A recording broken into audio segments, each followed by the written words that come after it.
Uh-oh. And I want to record on this computer. Okay, so tonight we're going to talk about some cross-staffing fire departments. And this is something that's near and dear to my heart because this is the atmosphere that I operate in at the fire department I work for, my previous fire department I worked for, and all the places that I work part-time or volunteered at is a cross-staffing platform, which I feel is the majority of the fire service, not only just in Ohio, but across the United States as well. This class is sponsored by Schwartz. Schwartz Contracting has been kind enough ever since the pandemic started.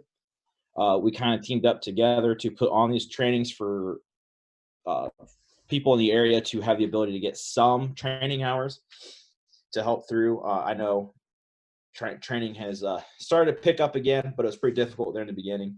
Schwartz has been a huge part of our fire service in the Lima area, Northwest Ohio. Be on the lookout here coming up in the near future. They're going to be sending out information about a seminar that they do every year. I know they're finalizing some of the instructors and some of the information. So again, huge thank you to Schwartz.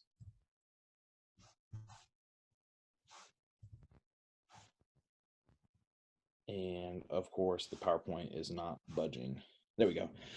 If you don't know who I am or what Western Buckeye Training is, I'm Jordan Hemker. I work for American Township Fire Department here in Lima. We butt up to the city of Lima, and we run about 3,000 calls a year at 2 stations, which I'll get more into the details of that later on in the presentation.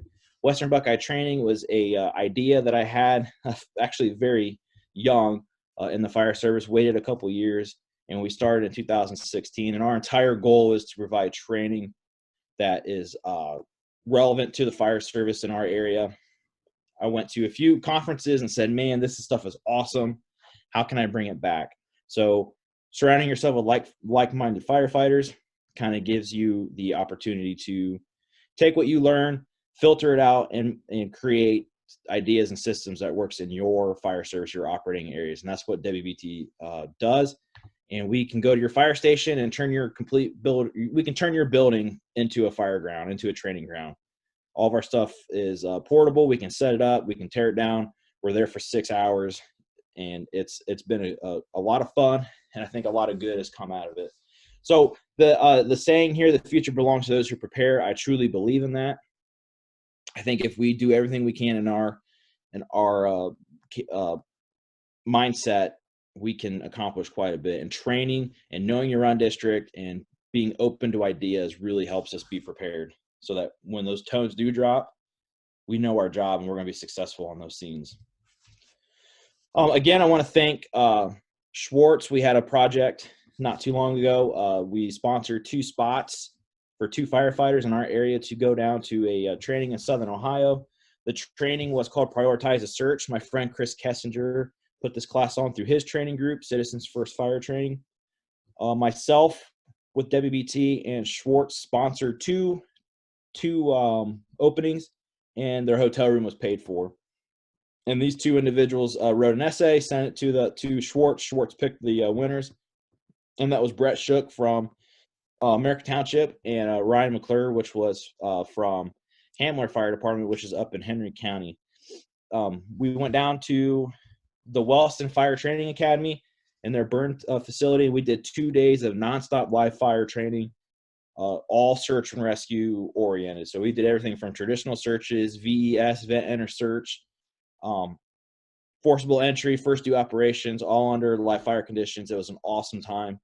And we're going to do more of this stuff here in the near future with sponsoring some spots and things like that. So stay tuned for more info on that. Again, thank you to Schwartz. Again, like I said, they are a huge part of our training culture in our area. So thoughts on the cross-staff fire department. We'll start getting into the program itself. I think the biggest thing is we have to understand and define what cross-staffing is, because it's different across the United States. It's looked at differently, even from Lima, Ohio to the Columbus area to the Cincinnati area. It's a different platform everywhere you go. So cross-staffing is you have minimum staffing, anywhere from 2 firefighters to 8, 10, usually is what I see. And they jump trucks essentially. So those 10 firefighters are split maybe between one firehouse or two firehouses, maybe even three. And they have to pick and choose what apparatus is appropriate for the call. Obviously, if they're assigning the medic for the day, they're taking the medic on EMS calls. But then the fire call comes in and they jump to the engine to create a two-man engine crew. They jump from the medic and the rescue to go into the engine for the fire call. Or the brush fire comes in and they go and take the tanker, the medic, and the engine on that call. It's such a dynamic platform, and it kind of creates some good and some bad. And we'll talk about a little bit of that as we move forward in the presentation. But like I said, the most common I see is the medic crew jumps to the engine, creates a company, and then you respond. In some situations, is it a hydrant response versus a non-hydrant response? If it's a hydrant response, everyone piles in the engine. They go and respond to the call.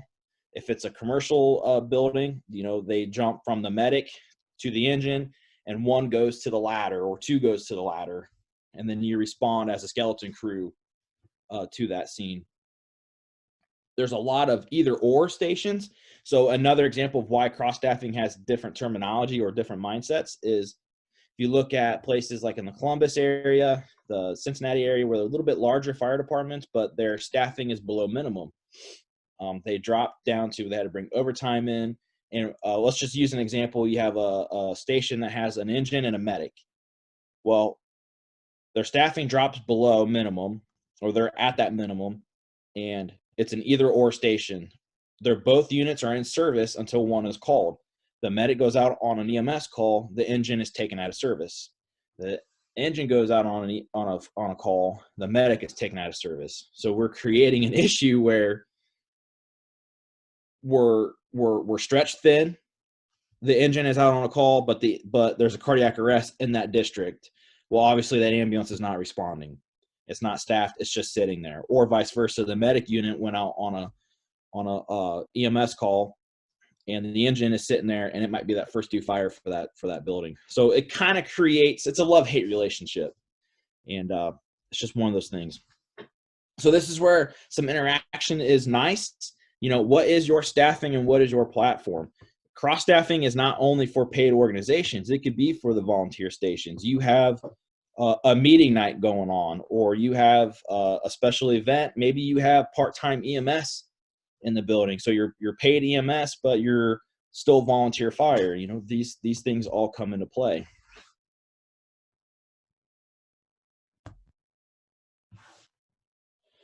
So why do organizations cross-staff? There's multiple reasons. One is resources. Maybe we need to have all these apparatus in our building because of what we protect. We cover heavy industry. We cover a wide rural area. We need multiple tankers to respond. We need that pumper tanker and a true tanker to respond with us. Budgets really come into play. Some towns, cities, villages, organizations cannot afford large staffing. It's just not in the demographics of the area. So you have to do more with less. Times get tough. Cities, fire departments, things happen, and you have to have layoffs and cuts and things like that. So that budget really comes into play, and why an organization cross staffs. Staffing, obviously, duh. I can only do so much with what I have on my scene. So if I can try and maximize those people and put enough people on an engine to make up a crew, and maybe I can have one or two others follow behind in a tanker in that ladder, I can at least make do with the apparatus that I'm getting to the scene. And then I start building my search crews, my fire attack crews, things like that. And what are your politics like? That plays a big role in how your organization functions. What are your upper echelons doing? What is your city council, your trustees, whoever, what do they want for the organization? And it all comes down to a budget, what resources, what you can and can't do, and what they're going to allow. And I think another one for cross-staffing is culture. Is this what you have always done? Is this what you have done for the last 100 so years of your fire department? Or the last 30 years of your fire department. Maybe it's all that your organization knows, and they haven't branched out to see what else is going on in other towns that are similar in size. It's just one of those things that you have to get outside of the bubble and see what's going on. So I did a little bit of research on fire departments and sizes and other types of staffing platforms that are out there. And let me tell you, we are not alone in this response platform. So I looked at NFPA in 2018. They did a study where there was over a million firefighters, 1,115,000 firefighters total in the United States. So of that, over a million, we had 370,000 that were career, which made about 37%. So looking at this, majority of the career staffing was protecting a population of 25,000 or more. So if you really look into it, maybe we are kind of that weird part of the group where most of the towns that I looked up around the Lima area, American Townships, 13, 14,000 people. Shawnee Township was 12,000. Looking at those numbers, we're below that 25,000 rank, but we still have a full-time organization with 8 firefighters on shift, and each one of us has to think critically, what truck am I taking to the call? And we're in that paid staff organization or that category. So then looking at the big picture, 745,000 of the 1 million are the volunteers. And they kind of branched the volunteers with part-time paid organizations as well. So they kind of bumped the numbers up just a little bit with that. But I found this really interesting, that majority of the volunteer category are covering their towns, their populations was 2,500 or less. So yeah, you're 2,500 or less, but how much area are you really covering? You're looking at large rural responses, large chat. I'm just reading your comment, Drew.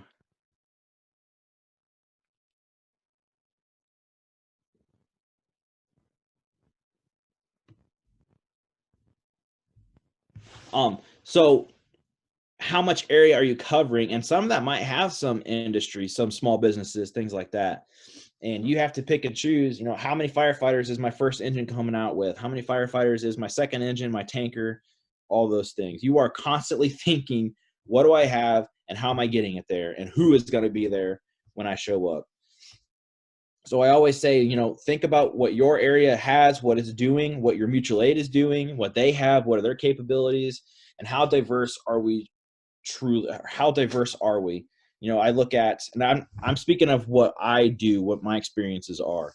So looking at the Lima area, you have the city of Lima and all the full-time departments that surround it. Each one of us has our own unique situations with our staffing, what we protect, our apparatus, everything's different. So we have to know what everyone has and what they do. So when we call mutual aid or we ask for help, we know what we're getting, or we know what they're capable of giving us, but maybe they're busy at that time. And they're only going to give us one firefighter and a tanker. Well, hey, I'll take your water, absolutely. And then we're going to send you back home real quick. Just things to consider.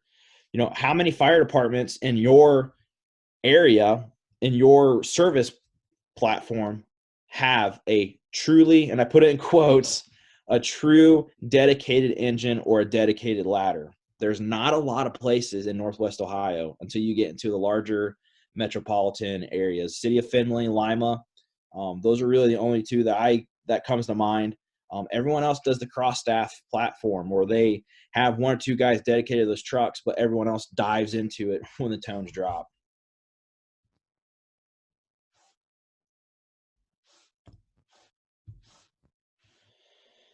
So I kind of took the idea of, where I have personally been. Again, I'm only going to speak of my experiences and the guys who do help teach with Debbie with Western Buckeye Training.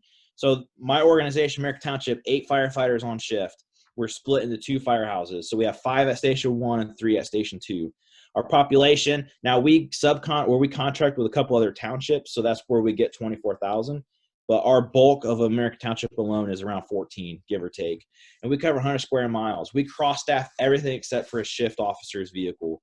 So if I'm assigned to the medic, I'm not just the medic crew. I'm the engine crew. I'm the rescue crew. I'm the tanker guy. I'm the brush truck guy. I can do anything within a 24-hour shift. When I worked at Shawnee Township a few years back, we had the same platform, just one less firefighter. We were cross-staffing everything. If you were the medic, you were the engine crew. So we would put 4 people on our engine, leave the medic, and we would go respond to the call. And then the rescue would follow with 2 firefighters and the shift officer. And then if a commercial fire came in, the medic crew would go to the ladder, and then the ladder would respond with 2, rescue would respond with 1 or 2, and the engine would respond with 2.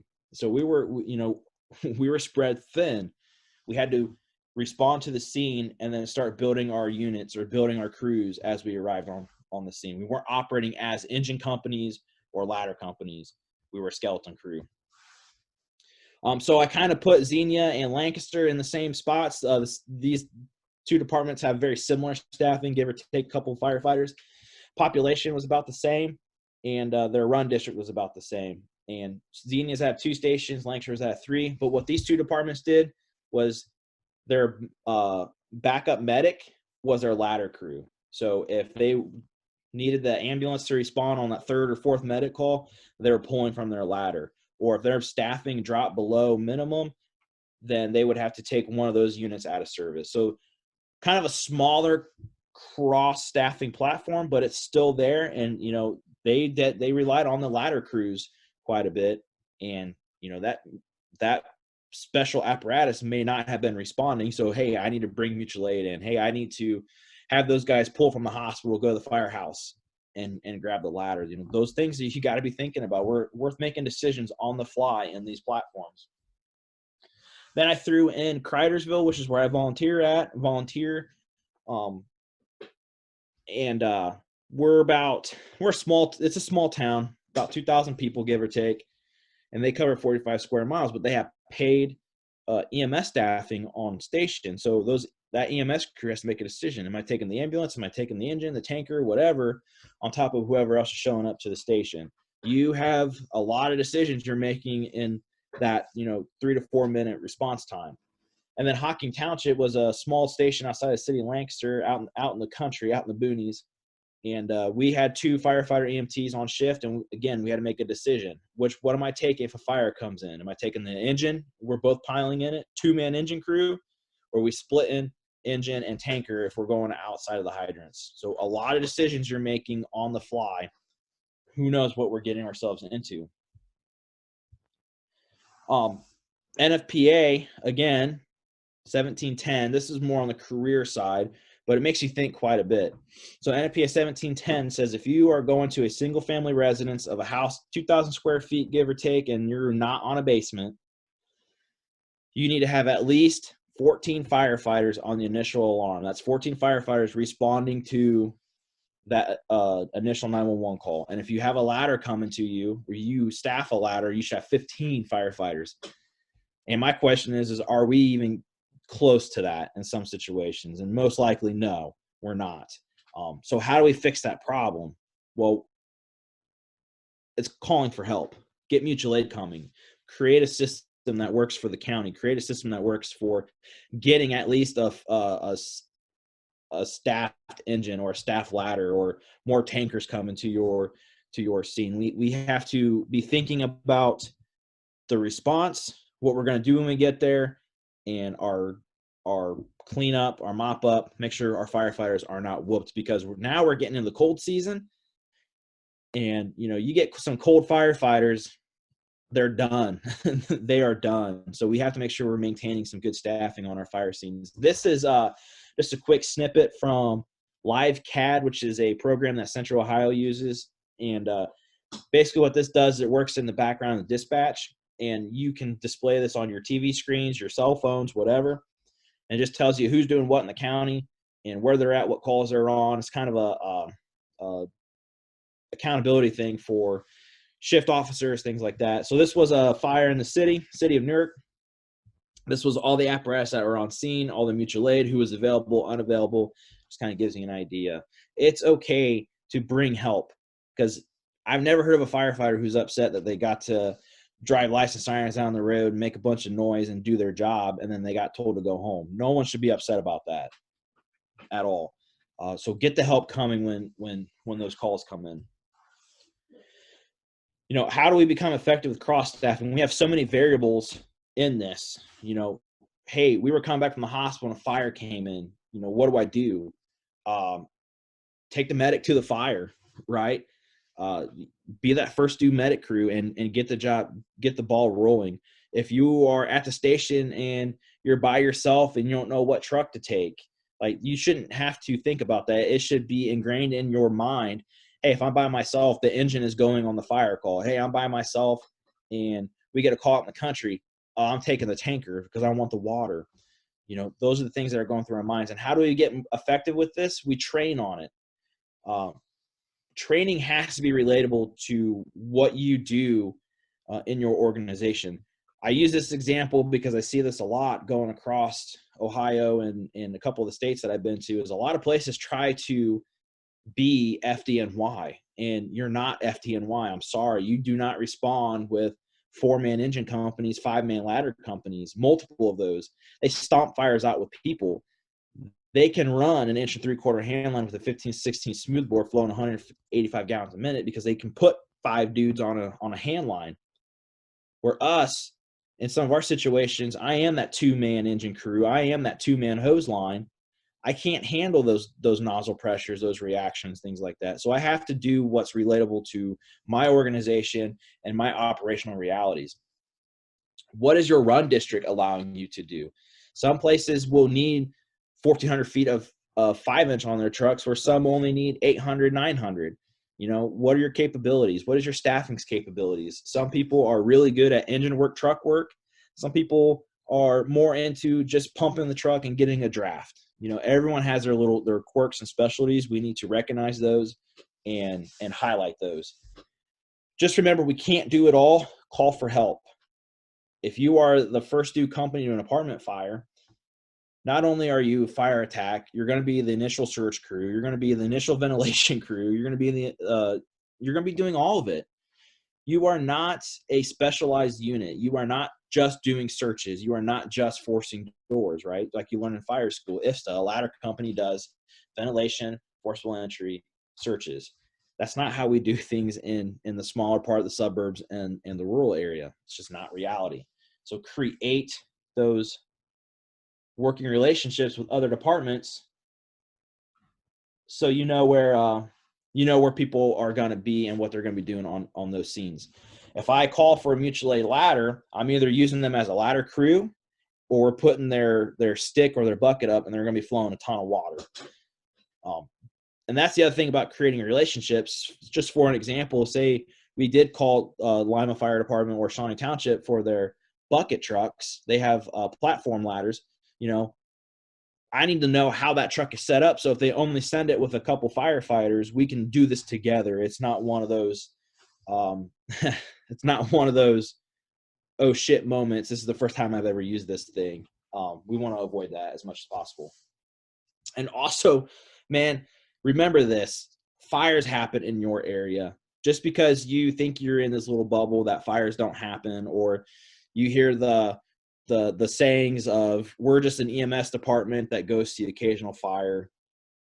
You got to get rid of that mentality. It's going to happen.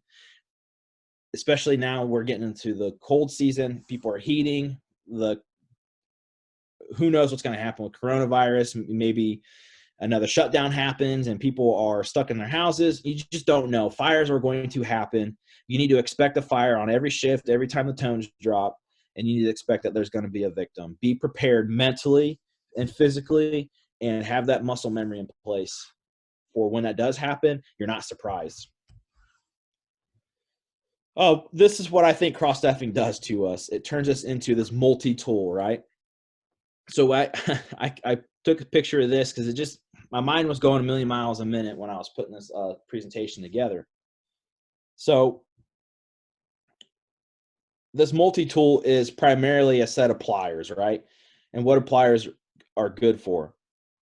Pinching things, holding things, doing what pliers do. But then we asked this pair of pliers to, hey, put a knife on that, and so you can cut stuff. But we're going to give you a short, stubby knife. Hey, I need you to be a little handsaw and maybe cut some stuff, but I'm not going to give you the full stroke of what a true saw is going to be. And then I'm going to give you a bunch of these little screwdrivers so you can pry on things and unscrew things. Well, if I need a screwdriver to do screwdriver things, and it's deep inside of a small crevice, is this going to be the best tool for that job? No, but it's what I have. So my point is yeah, this is a pair of pliers. It's going to be good at doing the plier things, but when I start asking it to do other functions, how good is it really going to be? If I'm an engine company, I'm good at putting water on the fire. That's my job. But now you're asking me to start searching off the line. You're asking me to start ventilating. You're asking me to start going upstairs and hooking ceiling after I just did all my engine stuff. How good is that stuff really getting done? That's the point I'm trying to make. We need to be very careful at how much extra things we're asking these companies or these apparatus to do. One of the biggest ones is the quint, the rescue pumper, and the pumper tanker. We start adding all this extra stuff on these apparatus, we might be overdoing a little bit of it. We have to realize that we can't do it all. We need to start bringing help into our scenes. What we do matters. Well, the fire department matters. You come in with a crappy attitude on shift, or you have a very piss poor training regimen, it's going to reflect. It's going to show on the fire ground. This is an apartment fire. It's a well advanced fire. It's a 3-story apartment complex. These complexes are found in multitudes of towns, small, medium, large, small villages, rural areas. These apartment complexes are coming up everywhere.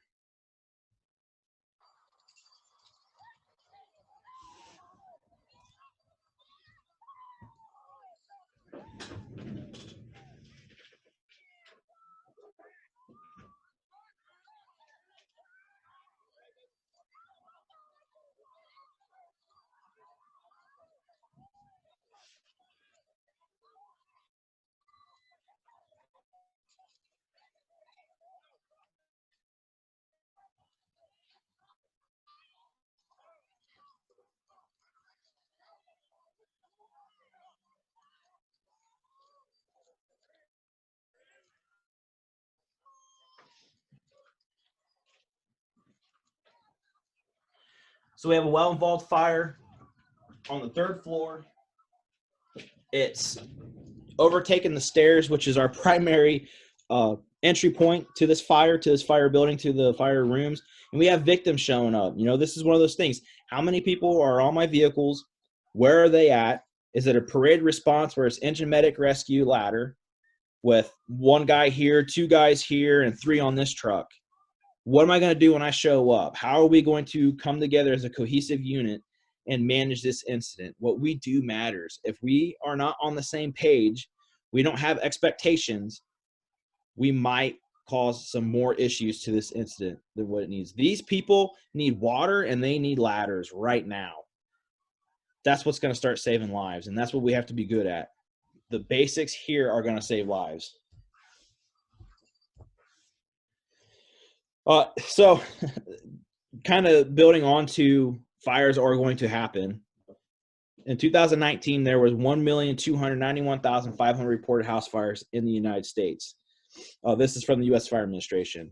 And in these fires, they're across the board. They're not big city fires. They're not small town fires. They are everywhere. It is happening. It's going to happen in your district. So breaking the numbers down a little bit further, just in 2020 so far, 1,694 people have died in fires. This is when I looked it up on November 2nd. So 1,694 fire deaths. 49 of those were in the state of Ohio. That's 49 deaths in the state of Ohio, all across the spectrum, from the Toledo area, the Lima area, the Cincinnati. I mean, it's everywhere. It's happening. It is going to happen in your run district, and you need to be prepared for this. You need to know what your people are going to do, what apparatus are coming, what do I have to stop this? What do I have? Do I have enough people to do a search? Do I have enough people to do a search, fire attack simultaneously? Do I need to prioritize what my tactics are going to be? Putting water on the fire first, foregoing the fire and going straight to the search. Are these the things that I've talked about and I have trained about in my building? Because if you're not doing that, it's just not going to happen magically. These are things that we need to focus on. One of the biggest things that I think is important when you're in the, not just cross-staffing as a firefighter in general, but this really helps when you walk into the fire station, is having a good attitude, being positive, having a good presence in the organization to your patients, to your homeowners, and just loving the job, loving what you do. And I really think that a good attitude bleeds into your functions on scenes. If you go into a fire call having a good attitude, it's going to have a good outcome. But if you come in and you're just grumpy, upset, you don't want to be here, those types of things, it's going to reflect. It's going to reflect. The proof is in the performance. I do believe in that. Mentors. Find people to reach out to and talk to. Have them be critical of you, but their criticisms are because they care. They are making you a better firefighter. You have people that you can go to outside of your organization where they're on neutral grounds. Hey, I want to show you this idea, or I want to talk about this. And they're going to say, man, I don't know if that's going to work. Hey, I think you're being a jackass. You know, they're going to be upfront with you. You need to surround yourself with like-minded people that are going to build you up and be critical but constructive. Train on things. Go outside of your four walls to train. That is why I put this map. I put this map of a specific area, and I said, get outside your bubble. There's more to the fire service than the 100 square miles that I cover. There are organizations that run and operate the same way, but they do things a little different. Maybe that little difference would work for your fire department. Maybe you go to a class and that instructor is talking about some type of fire attack procedure. And you're like, man, I think that would work at our place, but I don't know about this particular part. Filter out that kind of stuff. Plug it into your algorithm, your SOPs, and see if it jives. Train on it. Practice it. Be open. Be open to different ideas. Be open to people's ideas within your organization. Hey, Chief, I went to this class down in Southern Ohio. We were doing these searches. We were using a water can. What are your thoughts on this? And he says, I don't know, man, blah, blah, blah, blah, blah. Be open to his opinion because he's been running calls in your township for how many years? You know, he's got a pretty good intuition on it. Just take that information and morph it into a good operational platform. Put the citizens before yourself. You are there for them. I can't stress that enough. They don't care if you're having a bad day. They don't give a shit what the name on the side of the fire truck is. They just want a fire truck at their house. Put them first. I can't stress that enough. You are there because of them. Put your crew before yourself. You have to make decisions that is for the majority of the shift. That is for the majority of the people you work for. Know the limitations of your crew members. They may not be good at diving through the window head first. Try and show them a different technique or tactic to do that. Because if you just have it set, this is the only way we're doing it, and they can't perform to that, you're going to get pissed off and upset. So we need to put our crew first and learn how to talk to them and train with them. Create a system of efficiency and place your gear or equipment on the truck the same way. And I got a couple pictures after this of what I mean by that. But create a system of efficiency. I am putting my gear on the same way from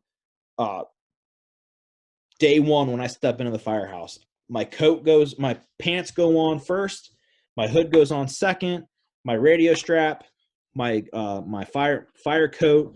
I'm walking to the truck. I grab my helmet. I grab my bag.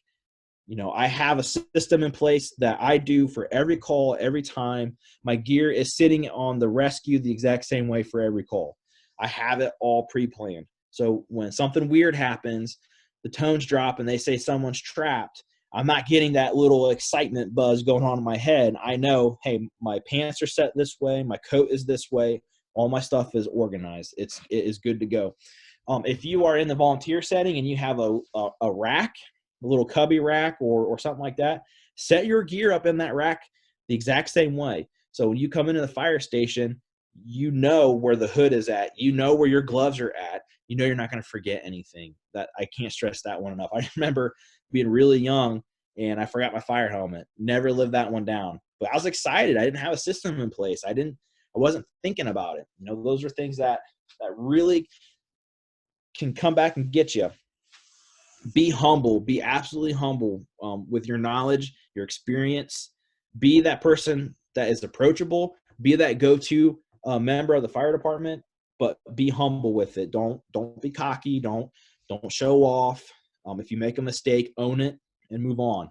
I can't stress that one enough. And this is something I need to prove on is being healthier. Working out, eating better, things like that. I suck at this. I suck at it. It's just one of those things that I need to work on, be better about. And I think my wife is laughing at me right now. She's in the other room. Have a good understanding of EMS. That's what we do. My ambulance doesn't say American Township Rescue. It doesn't say American Township. It says American Township Fire Department EMS. That is what's on there. So I have to be good at that aspect of the job. Putting citizens first, treating our patients with respect. But here's the other thing about EMS. This is the best part of being on the medic. And yeah, taking care of people is awesome, all that good stuff. But I'm getting into people's homes and I'm seeing what their conditions are like. I'm mapping out neighborhoods. I know that this floor plan is in this house. Maybe it's like this in the other one. They don't have a door or they don't have a deadbolt on their front door. The front door swings inward to the left. The bedrooms were inward to the left. I'm looking at all these weird little quirky things on EMS calls. I'm gauging my run district. I've learned more about my run district in my township on medic calls than anything else.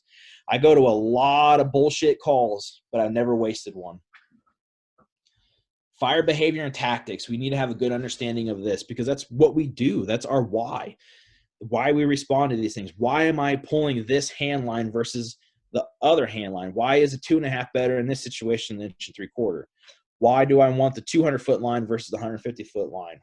You know, why am I attacking the fire in this manner versus this manner? I'm understanding the whys. Those are the biggest things. Understand the systems that you have in place for these particular conditions. And one of the other things that I truly believe in is that haters are going to hate. If you do something different, if you just put yourself out there, you're going to have people attacking you. They're going to talk shit. It is what it is. You embrace the target and you move on because you're doing what you know is right. Can't stress that enough. So I have the picture of the bubble. This is just a quick video of going down the road. Don't pay attention to the hand and the coat. Watch the video of the actual buildings. This is 30 seconds out of my fire station going down Elida Road.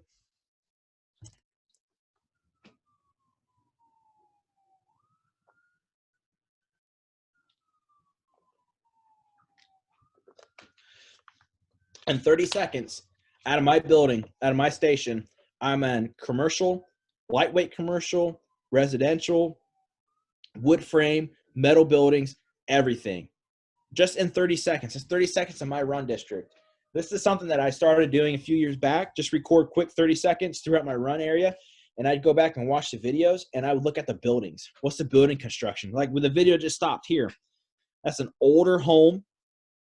It's a 1.5 story, and it looks like it has a front porch where I might be stretching the line a little different compared to another house, and I have a dormer right there. You know, I'm looking at those things in the video, and it's like, oh, man, I didn't catch that before. Huh, that's weird. So this is something I really like to do. My wife gets really pissed when we're going down the road, and I'm, like, taking pictures and videos. She calls me Western Buckeye Creeper because she's just giving me a hard time. It is what it is. But, man, eat that stuff up. Take advantage of these opportunities. And the far picture on the right, that's one of my core groups, one of my mentors outside of the Allen County, Ohio Fire Service. These are guys that I text, I talk to on the regular, I bounce things off of them, and they kind of put me in my place and keep me that humbleness. Staffing and assignments.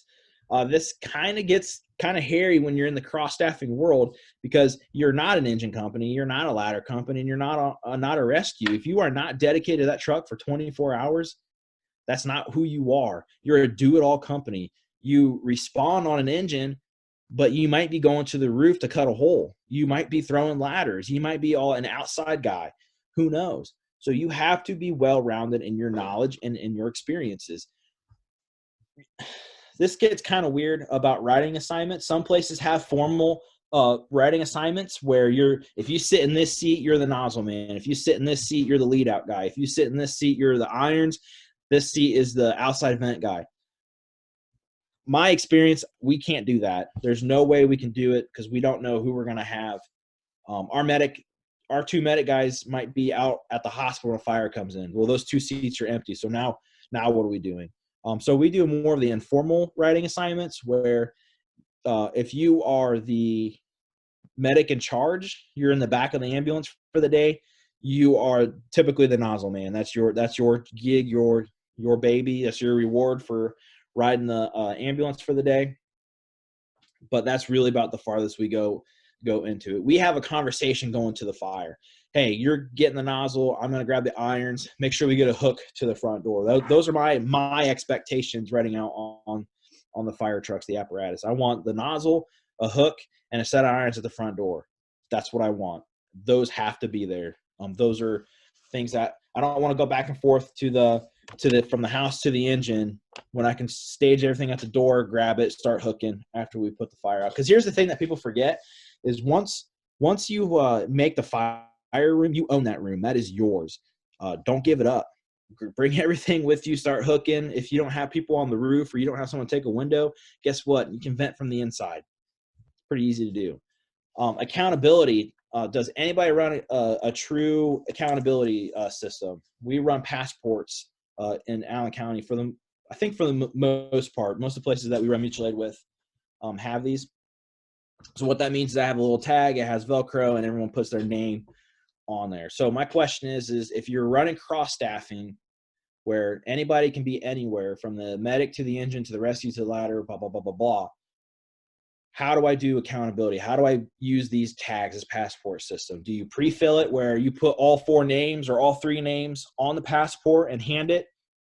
Or do you build as you go? So what I mean by build as you go is as I'm going down the road, I look in the back of the engine to see who's all in there, and I start putting their names on the passport. Those are things that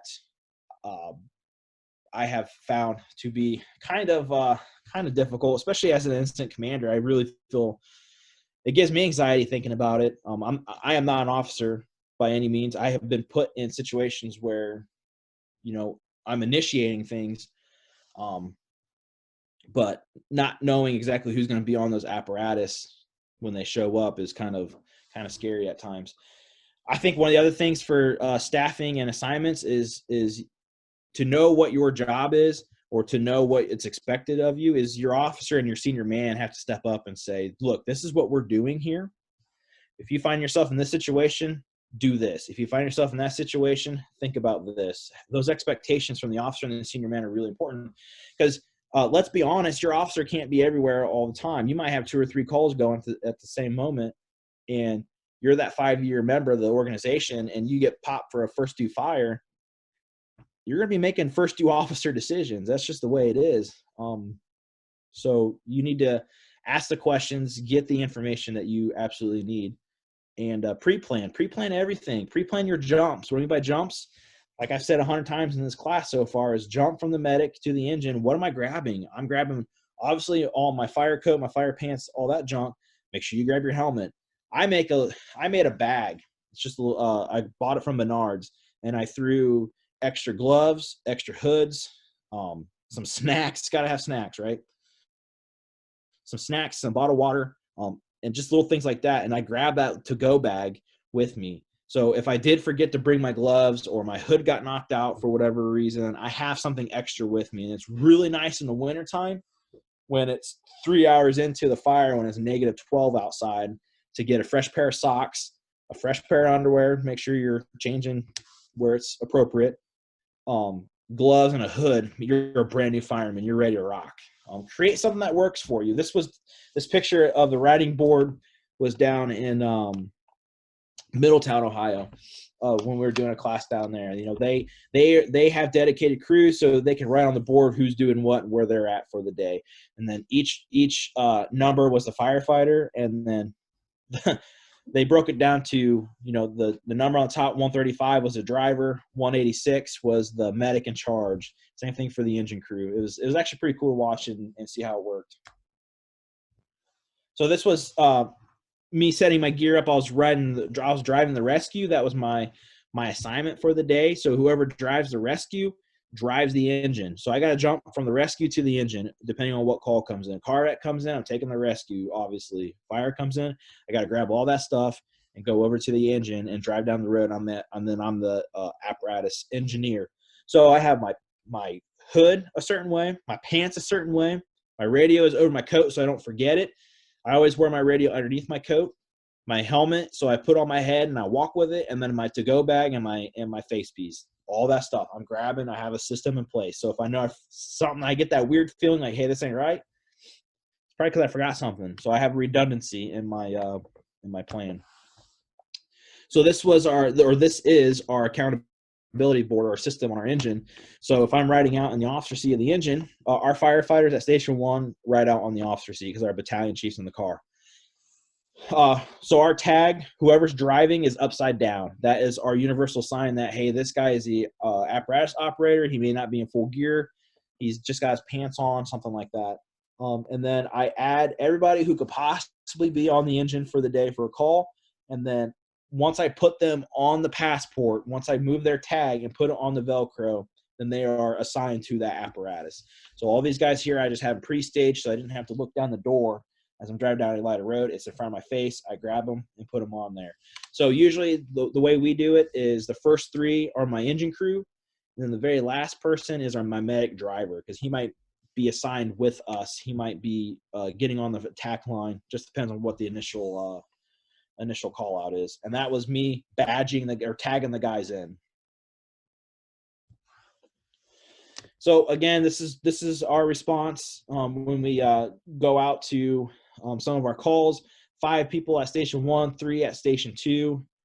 Every station staffs an ambulance with 2 people. So at any point in time, we could lose 2 firefighters because the medic crew is out. Maybe we go to 4 because both medics are out, and then a fire comes in. Oh shit, what are we doing, right? We have to be on the fly. You can't rely on we're always doing this or we're never doing that, because we're very dynamic in our staffing. So we're always jumping. And then you throw in a hydrant response and then a non-hydrant response, and things get kind of crazy because we drop a medic at a Station 1, and then the Station 1 driver or the medic is taking the tanker. So we're constantly thinking about where the call is, what we're doing. There's always room for error. And mistakes do get made. It's okay. You can call mutual aid and get other trucks coming. But we try to be Johnny on the spot on where we're going. And our dispatching is getting ready to change to where I don't know how other areas are, but for us right now, they just tell the fire department, attention American Township, you have a fire at blah, blah, blah.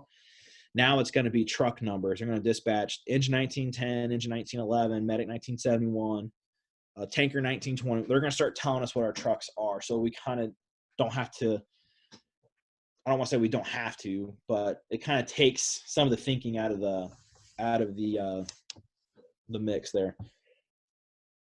So if you are in cross staffing or jumping trucks, you absolutely got to know the run district. Just like I said, right now, when they call out streets, some of our streets are hydrant and some of them are not. Some of them are half and half. We have to know the address breaks. So make sure, so we know we're bringing the right vehicle. Because if I don't show up with 3,000 gallons of water in that tanker, I might be in a world of hurt. Bring the right vehicle. Maybe your ladder truck is not the appropriate for that tight neighborhood, but every shift maybe do something different. Things happen. I get it. You might forget some of your gear. You might forget your helmet. I've done that too. Things happen. Have redundancies in your system. Throw a couple extra helmets in the shift officer's car, in the engine. Something to get by, or let the pump operator give you your helmet. Things happen, man. I get it. Cross-staffing requires on the fly and some serious critical thinking. You have to be flexible. Build your companies. This is a different mindset, right? Because you are not a true engine. You're not a true ladder.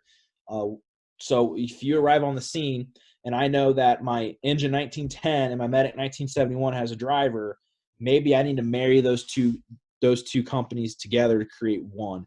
You show up to the scene and I have a skeleton crew. I have 3 people in this truck and I have 4 other trucks with one guy coming.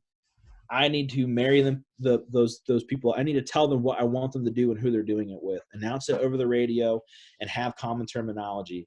So another experience or something I did, we were on a gas leak and it was just a station 1 response. So the engine with 3, driver and two firefighters, and then our medic crew responded, which was just the driver.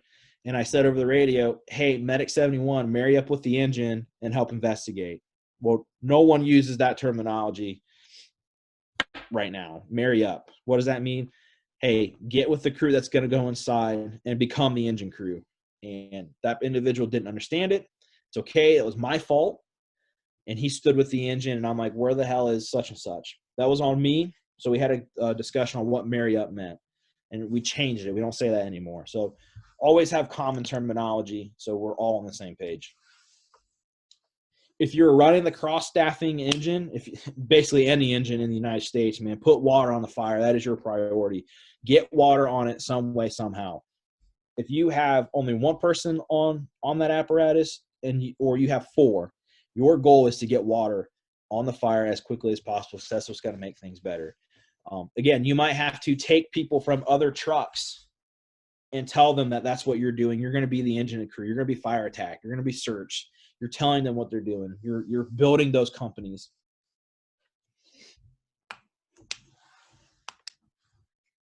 So the cross-staffed engine needs to be a system, and you need to know what your staffing and what your capabilities are for the run district. Your run district dictates what you do, right?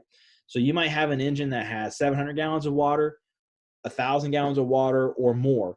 But always remember that tank water is for initial attacks, first water, fast water, whatever you want to call it, a transitional attack. You can do so much with your tank water, utilize it. Understand your attack packages. And what I mean by this is your nozzles and your hose, they must match. They are a married pair. If you have crappy hose and you put a good nozzle on it, you are going to have some very upset firefighters. And I'll explain what that means here in a second. Why do you have the cross lays that you have? Do you run transverse cross lays? What does that mean? Are they coming off the sides of the truck? Can I pull them from the driver's side to the officer's side and vice versa? Why do I have those? Why do I have a 100-foot cross lay, a 200-foot cross lay, and a 250? Are you good at deploying those? Are you just grabbing the nozzle and walking, or are you deploying it as a hosed load? And that creates efficiency on our fire scenes. And that's something that's a pet peeve of mine is when we're not efficient with those types of things. Because when you show up to a fire, they're not asking for an electrician. They're not asking for, a drywaller. They want a firefighter. And pulling hose and putting water on the fire is your job, right? And what kind of hose loads do you have? Why do you use it? Some areas, you might use a Minuteman hose load versus the triple layer hose load. Why? Why do you do that? What is your setbacks? How far is the house from the road? Can I get the engine closer to the house? I'm thinking about all these things. And there's just some of those oddball situations where I need a 350-foot attack line for my apartment complexes, or that barn I can't get to the barn. I have to use a long hose to start applying my water. All these things come into play. So NFPA 1710, you have to do your research on your nozzle and hose. Not all nozzles are the same and not all hoses are the same. Not a lot of people know this, but NFPA says that fire hose cannot be any less than what the marketed diameter is, right? So 1 3/4. Fire hose is not truly 1 3/4. It cannot go underneath it. So if they start making fire hose that is true ID, true 1 3/4, you're getting really close to that. So a lot of your fire hoses is, instead of 1.75, it's 1.76, 1.77, 1.78. Those numbers are really critical, because if I have a nozzle that requires 50 psi and 180 gallons a minute that it flows, and I've got really cheap fire hose, this is the reaction you're going to get. So this is a 15/16 nozzle tip flowing 185 gallons a minute. And that right there, that hose is Key Hose Eco 10. They are not designed to be together. It's too much water for that particular hose, for that particular diameter. You're going to have pissed off firefighters. They're going to ask for more pressure, and then you start putting more pressure on that line. Guess what happens? The nozzle's not open.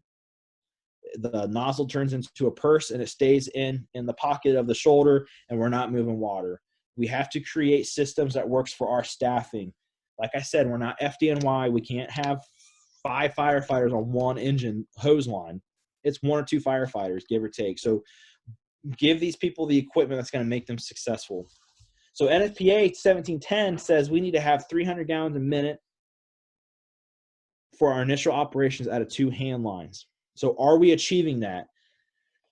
And the only way you're going to know if you're achieving that is if you test your systems. So understand that nozzles are different. You have automatic nozzle systems where it's a combination nozzle, but it has a spring. The automatic is the one on the top. So that nozzle has a spring on the inside of it, and that spring is constantly moving. It's moving by how many gallons a minute that is in demand, and how much pressure the operator is giving that. So you might have this thing set at 115 psi at the tip, at the nozzle, and it's giving you 150 gallons a minute. It looks great. You put a kink in the line, it drops the nozzle pressure, and then it drops the hose stream, but that spring kicks in on the inside. It changes its variables, and then it looks like you have a really nice stream, but in reality, you're flowing 90 gallons a minute compared to what you were used to. That nozzle is designed to fluctuate. That is a serious problem, and these nozzles were like the cat's meow back in the 80s and 90s, and they're still out there today, and a lot of people don't understand that system that's in play. 90 gallons a minute is going to struggle putting out a pretty well-involved fire. The other issue is you start getting these combination nozzles where 100 psi was the operating pressure for how many years. That's what's ingrained in your head.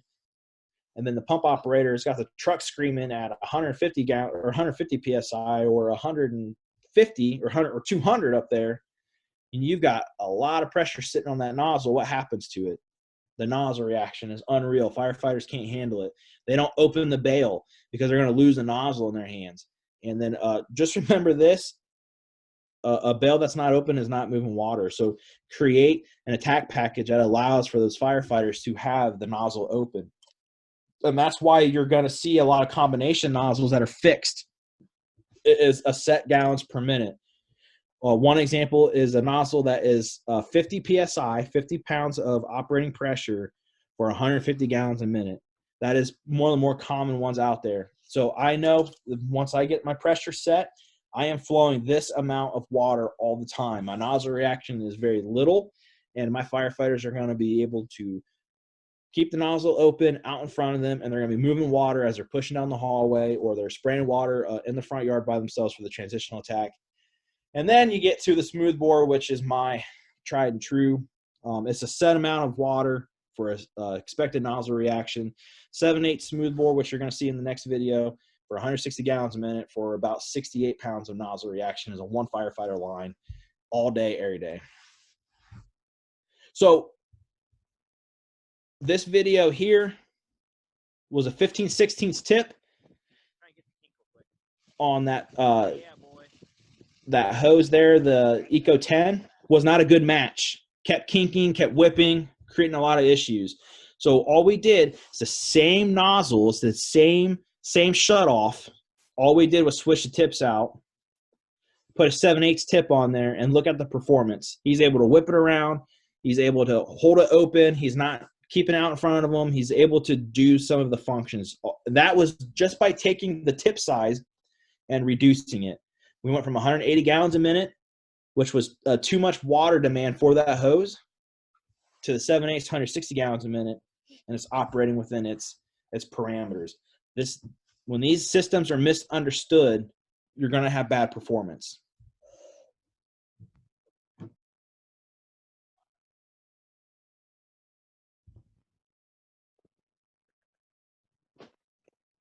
And here's the other thing: if you don't understand your systems, you don't understand what you're buying. So this was a nozzle that was on the back of an engine. This is in a rural station.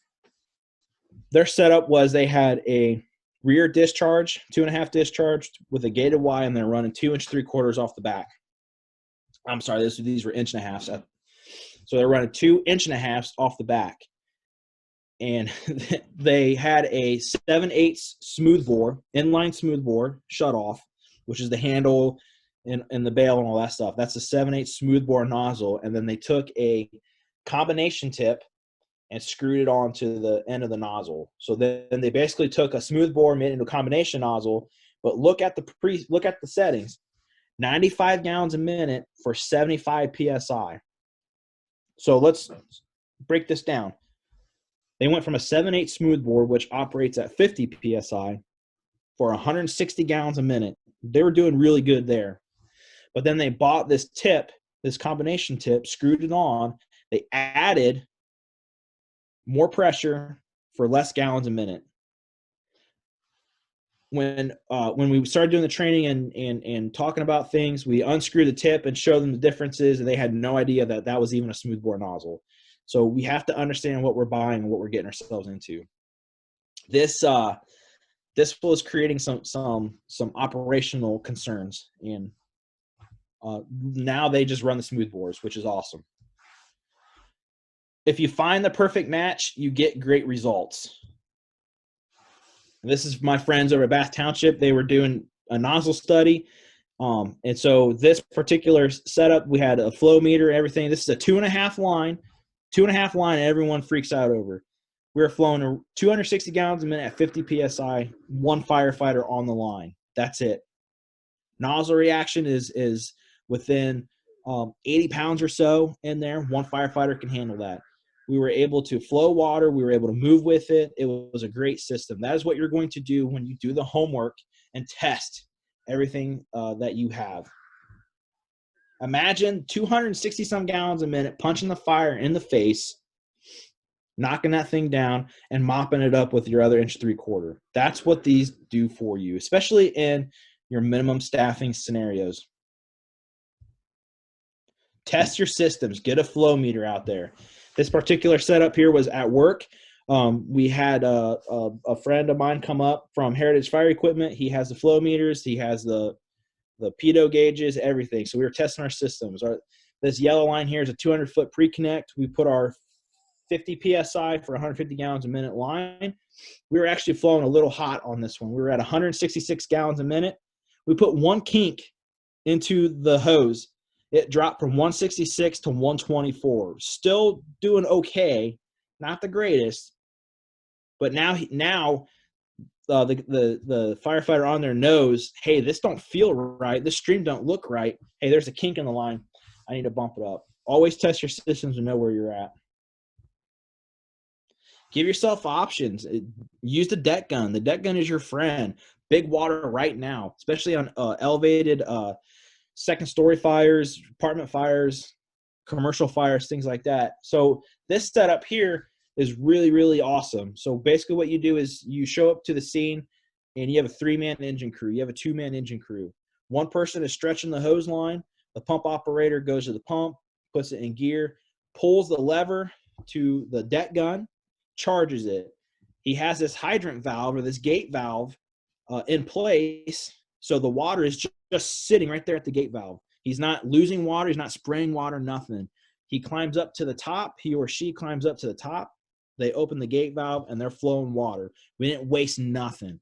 So one-person operation is absolutely amazing. So this was just something that we had trained on shift one day. So we were at 100 psi at the deck gun. We weren't leaking. We weren't moving nothing. We didn't break anything. And then we were moving water.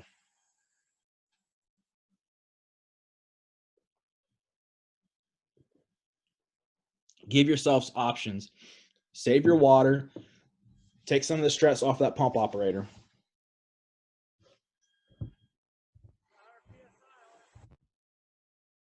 And this is if you run a top mount pump, you don't really have to do that. You're standing right there by your deck gun. Put that thing in play. Don't be afraid to. Good elevated fire, vertical extension on the porches. This pump operator throws his 500, 600 gallon a minute tip right onto that thing and just punches his fire right in the face.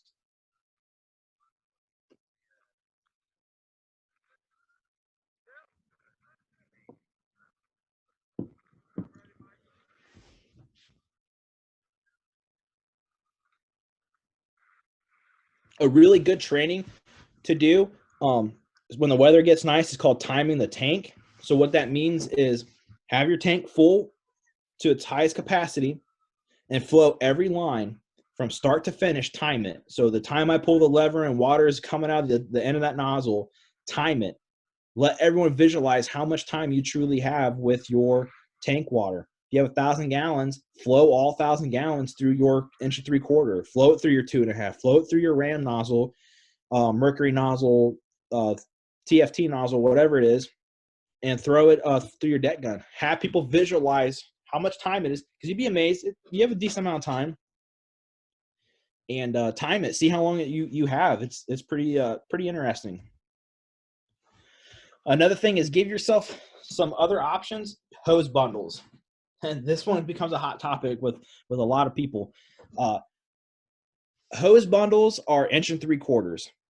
High-rise packs are 2.5 to 2 inch. Regardless of what your terminology is or what you want to call it, these have a role. These have a purpose in the suburban and rural fire service. This gives you an option to extend your line without having to shut your line down. Gives you the ability to punch a fire in its face, reduce the line to the 1.75 so you're not kicking your butts and you're mopping the fire up.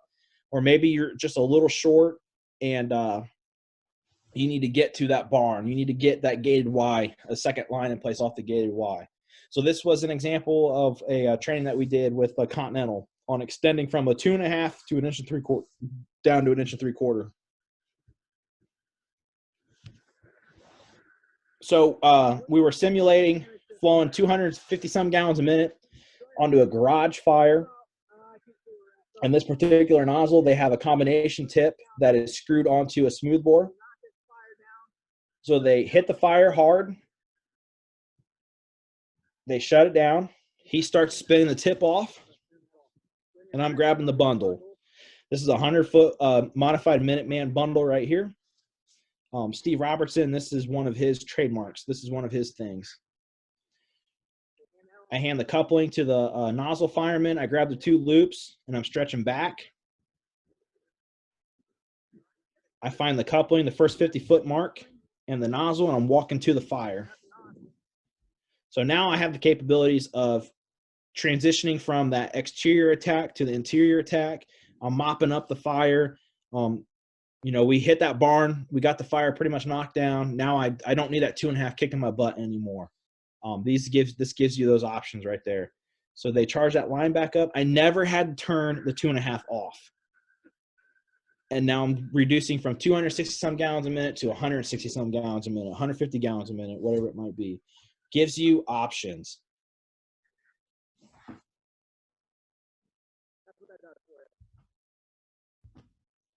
So here's a good fire or an example. A garage fire extending into the house. I need that 2.5. I need to start knocking some fire down. Use that 2.5, knock the fire punch in the face. Someone's pulling another hand line to the house. I don't need that 2.5 in play no more. I'm bundling it down or doing something with it. Or I get a gated Y in play. I hit the fire and I get a second line established. That hose bundle would be your friend in that scenario there. So just different options, different ideas to get water on the fire. It might be a situation where I need 3 lines in place right now. I have my gated Y, my 2.5 to a gated Y. There's 2 lines. I pull another 1.75 inch. There's 3 lines. I'm ready to go.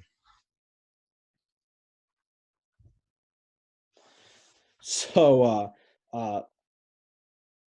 talking about some ladder operations, I put the big circle and a line over ladder operations because we do not run true ladder companies in Allen County. They are not here. We run engine-based or equipment-based platform in our area. So ladder functions on the fire ground. Who does it? Who knows? It's a unique conversation when you talk to someone. So if you have a ladder truck that responds to a report of a fire and it ends up being a fire and they're first due, what is their functions? Well, how many people do I have on it? Does it have a pump? It doesn't have water. Does it have fire hose? You might want to think about start putting water on the fire first. Depends on what you're presenting. That's the only thing I can say about it.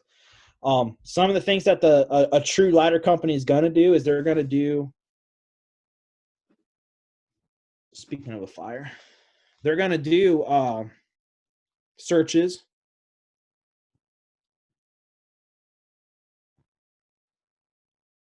They're going to do searches. They're going to do some forcible entry, some vertical ventilation, horizontal ventilation, all that good stuff, right?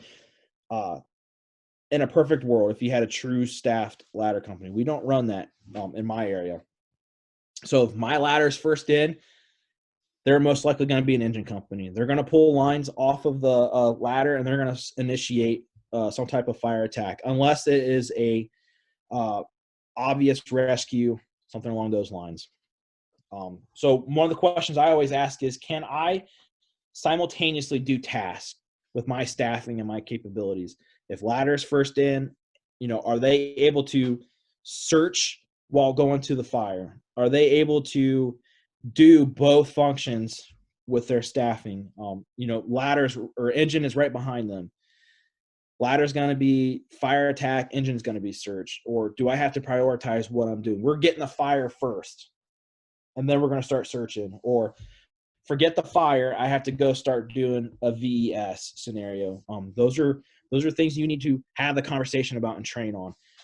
How often do you search off of the hose line? What are some of its drawbacks? It's slow. It's not very fast. It's one of those things like the Swiss Army knife. It's really good at cutting stuff, but you start pulling the screwdriver and the toothpick out of there, it's not so good at that stuff.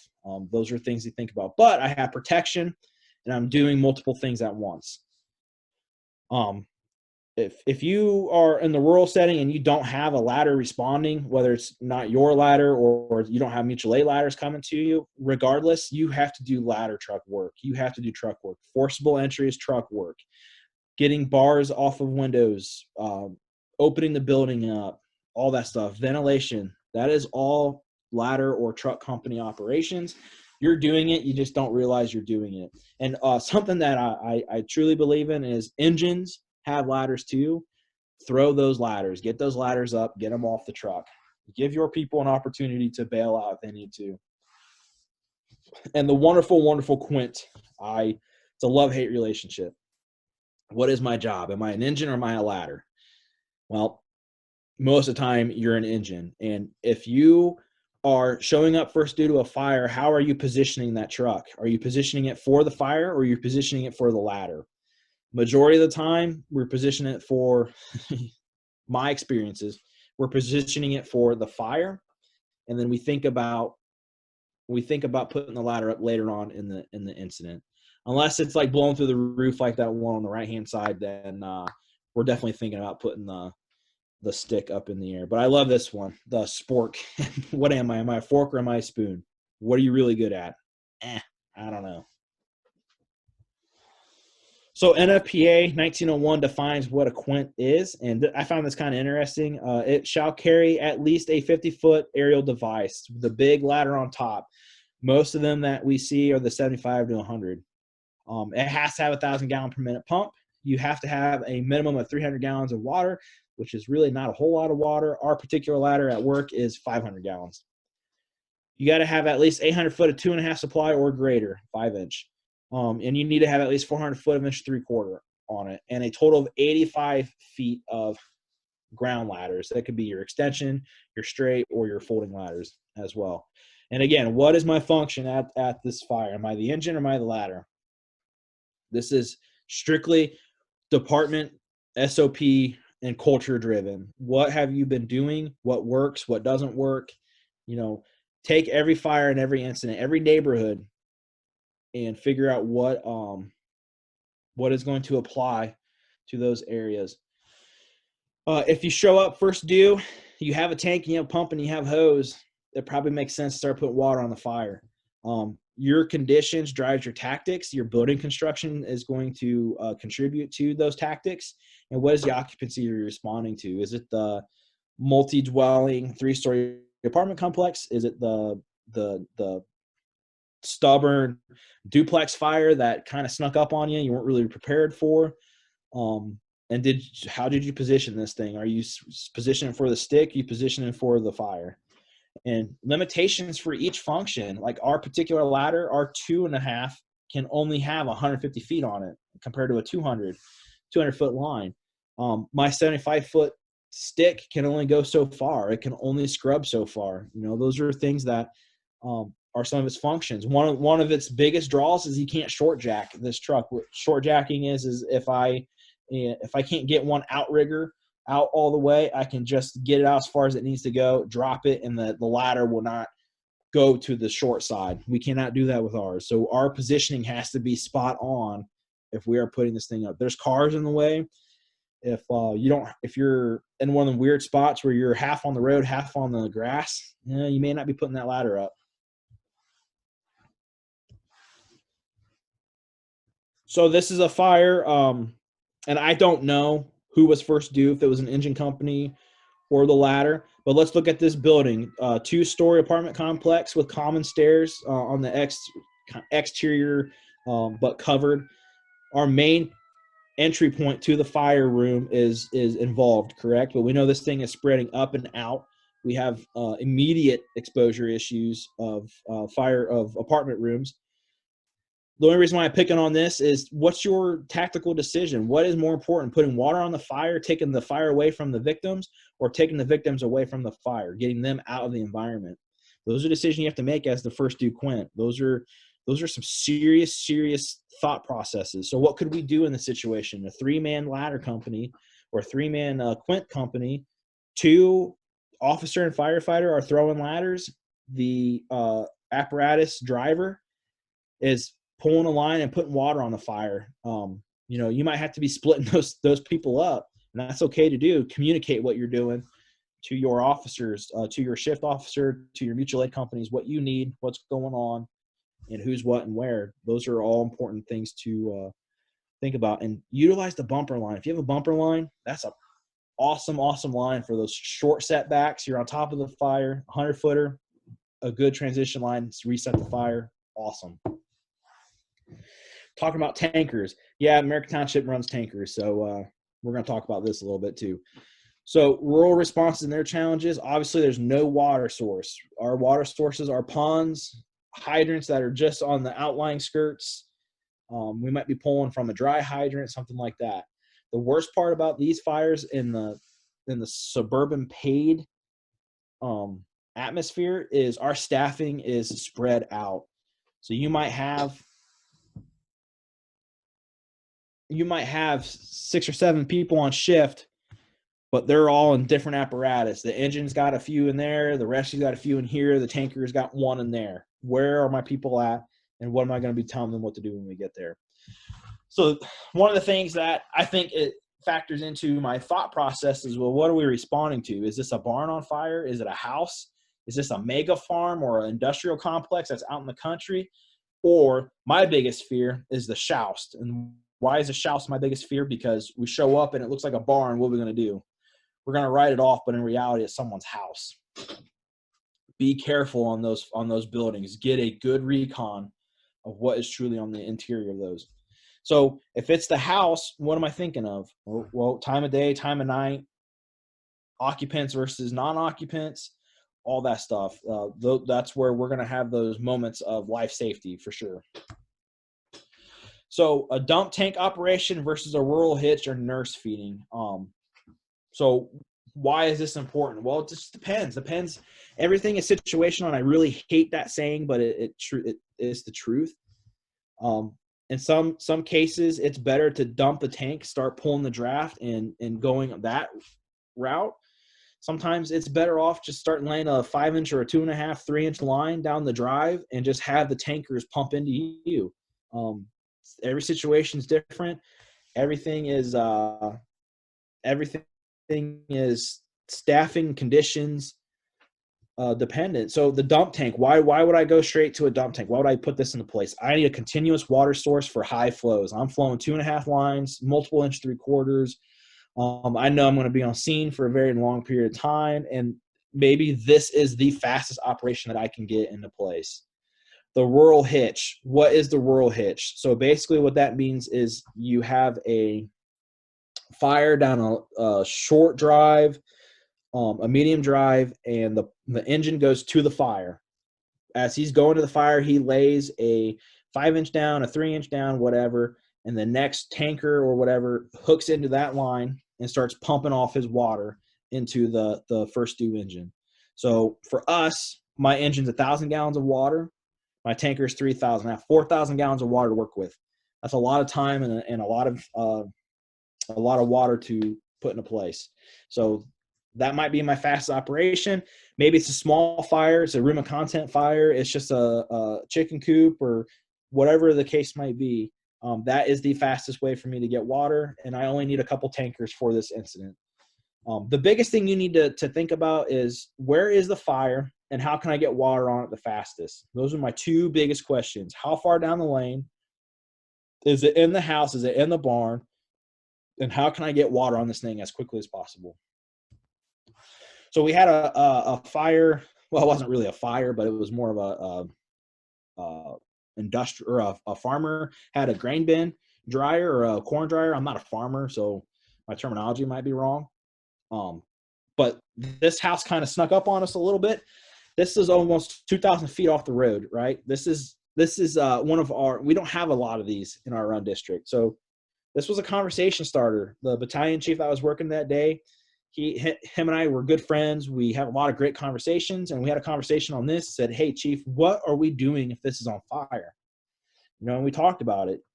Initially, don't commit everyone to the drive was our consensus on this one. Keep everyone on the road, send one person back, the battalion chief, the staff car, or just one engine. Send them back and figure out what's burning, where it's at, and go from there. Because if I start laying hose from the road all the way up to this, I need to have relay pumpers. My 2,500 gallon tank, my 3,000 gallon tank, whatever it might be, that water may not get to that first due pumper from the road. That's kind of scary. So maybe you have to set operations halfway down the lane. Maybe I'm not going to tell you how to do it because everyone has their own system in place, but I want you to have these conversations and these things to think about. Because these oddball ones are weird. Then the biggest question I asked him was, okay, so we pull up and it's a house fire and we have a victim in there trapped, and we get everything set up, but the ambulance is trapped. He's trapped on the road, or he's trapped down here by the barn or by the house. What are we doing? Right? So those were some of the conversations. I don't know if you guys can see my mouse. Whoops. Let me, yep. Okay. So the one thing we came up with this scenario here was engine. Our first due engine comes up to the main area here, and he gets turned around. We always pull from the front for the most part. We have options, but we always pull from the front. So he gets turned around, and we get some type of water shuttle system going, and he pulls a draft. Or we talked about first due engine pulls all the way in. He noses. Tanker follows, starts first due engine pulls in right here. He gets set up in place. Second due engine comes in, backs right here. Tanker comes, dumps. This engine's pulling the draft and sending the water up to there. So we have to back our tankers. Have some type of game plan, some type of conversation. Everything's not going to go perfect, but it is what it is. The biggest thing with your tankers, though, get your positioning done and get it right, because you only have one shot to get it done. You only have one shot to get it right. If you don't get it right, you might be screwing the whole operation up. So our positioning, what's important about that? Well, where's the first due engine? Who's pumping? Where's my dump tank going? And it all dictates on how your engine is set up. Am I pulling from the front suction? Am I pulling from the side suction? Have options, have backup plans, things like that. Something that we always do is we try to back our engine into the driveway if it's not right on top of the fire.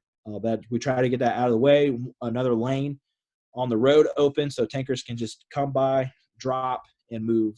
That has been very successful for us over the years. Again, everyone does something different.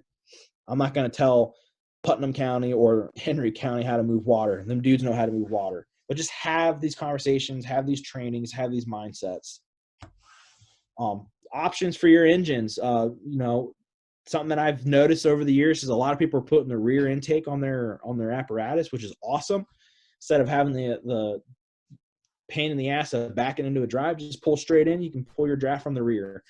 Or for us, we bought these exaggerated angled intake. I don't even know what you call it, elbows. So this gives us the opportunity to come off the sides if we need to. We're not getting enough water with our initial draft. We need another intake in place. So this gives us the opportunities to do so. We can go to the front or to the back if we need to.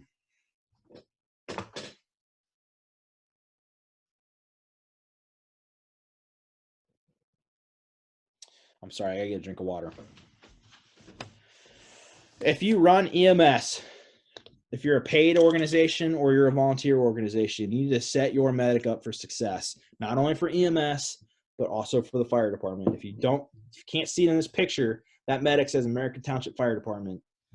You better be ready to do some firefighting stuff with it as well. Our ambulances at American are always on the road. So those two firefighters and paramedics are constantly running up and down our streets. So they might tag a fire. They might tag an incident. They're going to be first in. So I expect them to start doing some first in functions. Are you set up for a fire response? Do you have air packs on your medic unit? Do you have a set of irons, forcible entry tools? Do you have a water can on there? A water can. Well, why would I want that on my ambulance? Well, one, if you show up to a car fire and you don't have an engine coming right away, you can start doing something with it. You have a water can and you're required to have a extinguisher as well. So you have those with you. A water can is 2.5 gallons. You have 50 seconds of water, a 50-foot stream, and it should weigh about 29 pounds. It doesn't take up a lot of space. So we have the opportunity to have all these tools, have our gear, our air pack, a set of irons to force the door in case the door is locked for an EMS call, door is locked for the fire. I can initiate fire attack and a search with a 2-man medic crew just like that.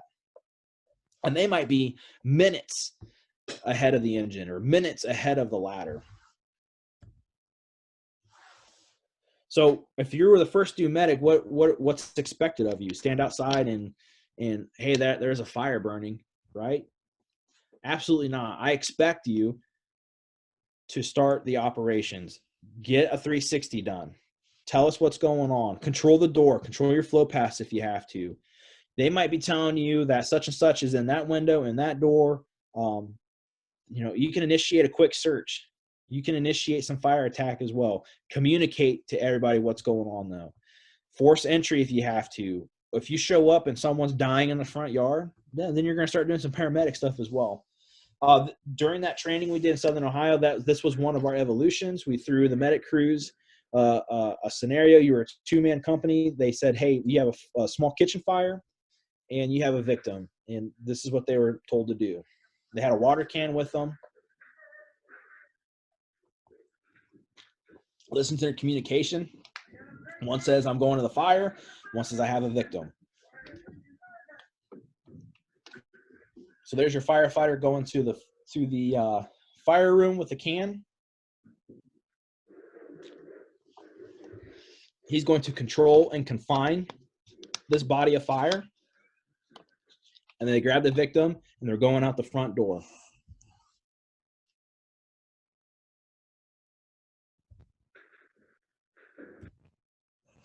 Talk about some thermal imaging real quick. So we need to use technology to increase our operational speeds. What does the thermal imaging camera do for us?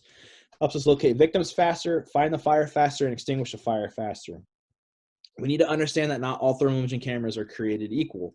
You need to know your specs and what you're buying. This particular camera here was at a chemical plant. So when COVID started, they bought this thermal imaging camera. You walk in, it takes your temperature, and you carry on. Well, the biggest question was, well, why can't I use a fire service why can't I use my camera out of the engine to read temperatures? Fire service cameras are not designed to do those types of things. Just like this camera and this picture is not designed to go into a burning building. There are two different worlds of thermal imaging. And NFPA 1801 is the standard that we have to follow for our fire service TICs. A fire service TIC is designed to point, aim, and shoot. It's firefighter proof, but it does certain things that most of us are not educated on. So if you look at all these videos that we're going to play, we're going to do a couple different things. This video playing here, you see the triangle in the top left-hand corner kick in. That your camera has two sensitivity modes. It starts with a high and a low. And as your camera sees heat and absorbs heat, it has to change how it's producing information. So if I see that triangle in the top left-hand corner, I know my camera is seeing a lot of heat. With the FLIR thermal imaging camera, it's 300 degrees or more, it's going to flip sensitivity modes. There's a certain percentage of the sensors inside the camera that sees 300 degrees, it's going to flip. But what else am I doing in this video with my thermal imaging camera? I'm looking where the hose line is going. I am telling my nozzle man, I have this camera out in front of his head, hey, the fire is right here, put water here. And look, we're stopping the fire from coming into the garage. We're sealing that door. It's confined. Keep this right here and we're going to be in good shape. So I'm using the nozzle, I'm using the camera to tell the nozzle man where I want the water to go. This next video is thermal imaging camera, and we're applying water. The triangle in the top left-hand corner is telling us what's going on. But what I'm doing here is I'm looking at my water application. Look at your neutral plane. It's at 50%, but I'm in that 300, 400 degree range inside the room. I need to cool this room down if I'm making the push on the inside.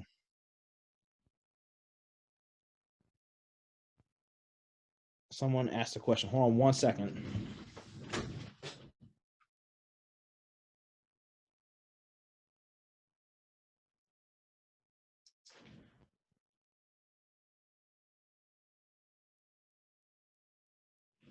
Okay.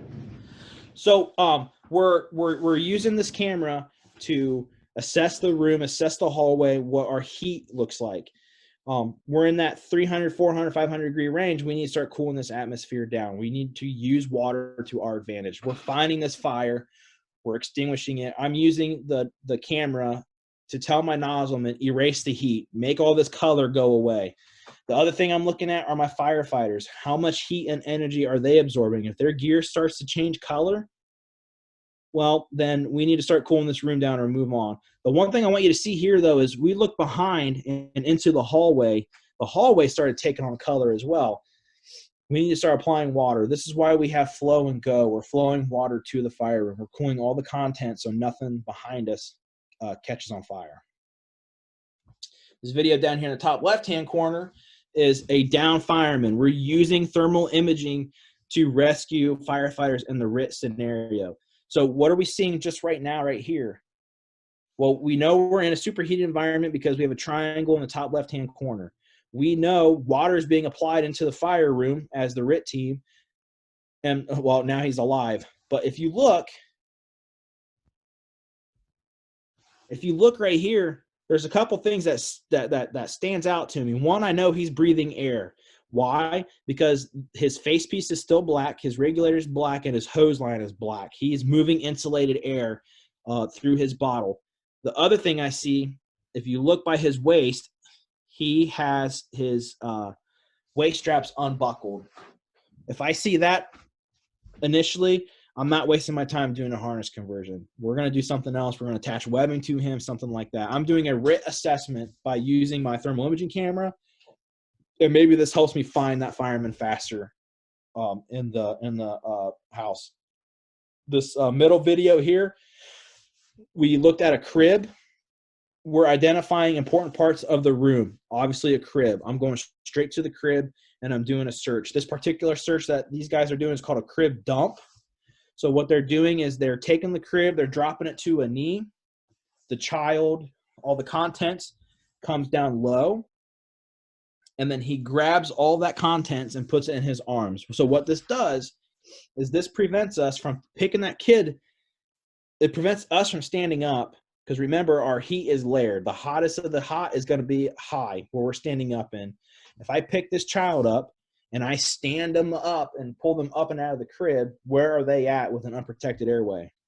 They're in the superheated gases, where if I drop the crib down low and snag them down low and keep them low, they're in that 88 degree, 100 degree, hopefully less than 200 degree environment. We're not going to scorch them. We're not going to burn their airway. So the crib dump is an awesome technique when you find it to grab your victims and pull them out. What am I looking here? I'm looking at firefighters with waist straps undone and all that good stuff. Pet peeves of mine. And then I also talk about accountability in the smoke. This particular video here was a house fire where it was a wind-driven fire. The fire was on the back side of the house. This is side Charlie. The wind was blowing and it ended up being a blowtorch effect. All this right here is smoke. And if you look, there's a hose line spraying water, and there should be 1 or 2 firefighters right there. And we're using thermal imaging to keep an eye on them. We could not see nothing on this fire. It was insane. But I had my tick with me, and I could say, hey, those 2 are still good. They're in a good spot. So I'm using it as accountability in the smoke as well.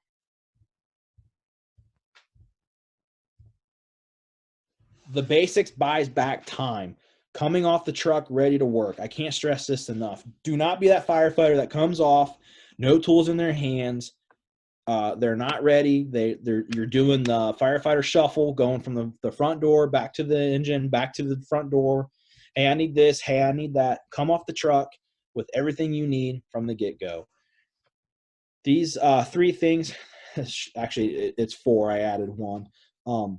But these things here, I am so passionate about. I'm passionate about the stretch, getting the line in place, being good at forcible entry, because a deadbolt and a doorknob can make a firefighter look real dumb real quick, and getting messed up in a timely manner. And I think somebody from Bath is still on here, a couple of you. We did a class at Bath Township not too long ago, and one of their members smoked me in masking up. I felt really dumb, and I'm like, I need to step my game up. And yeah, because of that, I got real passionate about masking up with gloves on. So this is a training that we did about stretching. So I'll kind of talk about some of the stuff I'm passionate about. I'm gonna turn the volume down here though. So some of the stuff I'm really passionate about with the stretch. If your organization just grabs a nozzle and walks, I need you to understand that if you have 200 feet for your pre-connect, you are going to walk all 200 feet to the door. You're going to walk 80 feet to the door, depending on what your setback is. And then I have the rest sitting at the engine. How many people does it take to start flaking that hose and spreading it out at the engine? It creates a problem. So this department, that's what they did. They just grabbed the nozzle and walked. You can see it right here. That's all I have at the door. Now I got to scoop it all up, put it in play. I'm doing a lot of back and forth, where if I had it as a hose load bundle system, I'm dropping it right there. It's all in play. We're transitioning to the inside, to the interior. And again, as Western Buckeye Training, I don't go into a place and say what you're doing sucks. I don't do that. But hey, these are some tips. If this is what you're going to do, try and get that nozzle to the front door. Try and get the coupling to the front door, the first 50 feet. And then I'm going to show you some variations to it. And then you guys make a decision on what you like. So that's what we did in this evolution here. We're talking about 360 size up and what's to be expected after the size up. Your firefighter has a line in place. He's working on forcible entry. This gentleman right here was just the pump operator. I just told him to come up and watch and see what was going on. So we have 50 foot in line, but if you look, here's the engine. If you guys see on my mouse, it's a straight line, and then it branches off like that. They should have brought the rest of that hose up to the door and had it flaked out so they're ready to go. Again, these were conversations that we had talked about and had in place. So this is all time. People inside are unexposed. They're wearing pajama bottoms. They don't have time for us to be monkeying around the front door, getting spaghettis undone, getting the door forced, or any of that stuff. We have to be good at these opportunities. This is what's going to buy us back time. So one thing I do, with these trainings is I talk about getting 50-foot coupling to the door. What does that do for us? It gives us our first initial 50 feet in play. So when I charge the line, all I got to do is just walk inside, start flowing water, doing the things I need to do. So these guys are just kind of mopping this up a little bit, making sure it's right. So then what I do is they charge the line, and then I tell them, okay, I want you to get as far as you can in this house with 50 feet. See how far 50 feet truly gets you. Majority of your homes, it'll get you from one end to the other, from your entry point to the upstairs, on top of the reach of your stream. It's really cool to see the light bulb kind of kick. So these guys have the hose line all stretched out, nice and pretty, ready to go. In the real world, this is faster pace, all that good stuff.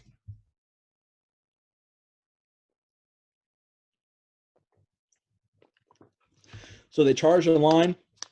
The one thing, pet peeve of mine with you're taught in fire school is bleed the line. And where we typically bleed the line? In the front yard, water in the grass. That's free water.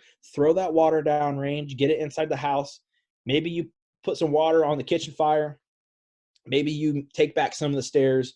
Maybe you give that individual 5 more breaths of clean air. Who knows? But send that water down range. Give those people an opportunity. And it gives you an idea of what the contents of the room are, what my smoke's doing, all that stuff. So we were showing how far 50 feet can get you right here. In this particular house, they were to the front door, and they were upstairs in the bedroom right here, all in 50 feet. It was absolutely amazing.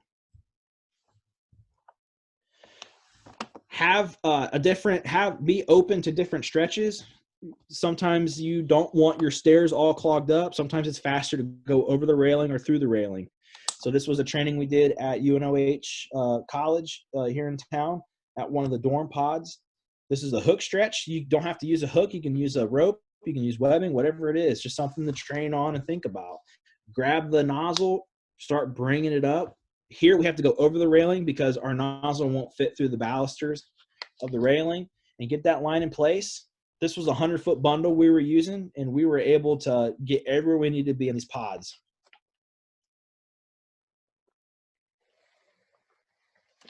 Button up your corners.